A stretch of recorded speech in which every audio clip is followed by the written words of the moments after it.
بسم اللہ الرحمن الرحیم۔ جس شخص کے رشتہ دار روٹھ جائیں تو اللہ کا یہ نام 10 مرتبہ پڑھ لے۔ تو جس شخص کے رشتہ دار اور دوست ناراض ہو گئے ہوں، وہ چاشت کے وقت، یہ چاشت کا وقت جو ہے یہ صبح تقریباً 9 سے 10 بجے کے دوران کا وقت ہوتا ہے، اس وقت غسل کر کے آسمان کی طرف منہ کر کے 10 مرتبہ یا جامعو پڑھے اور ایک انگلی بند کر لے۔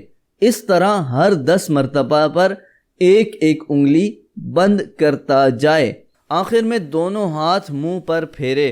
اس طرح پورے 100 مرتبہ ہو جائیں گے۔ انشاءاللہ جلد اس کے دوست اور رشتہ دار اس کے پاس واپس آ جائیں گے۔ تو اگر آپ کے بھی دوست، رشتہ دار یا کوئی پیارا روٹھا ہوا ہے تو آپ بھی یہ عمل ضرور کیجئے، انشاءاللہ وہ آپ سے راضی ہو جائے گا۔ اس طرح کی مزید ویڈیوز اور وظائف کے لیے ہمارا چینل وظیفہ ٹی وی سبسکرائب کیجئے اور ہماری ویڈیوز کو اپنے دوست احباب کے ساتھ ضرور شیئر کریں۔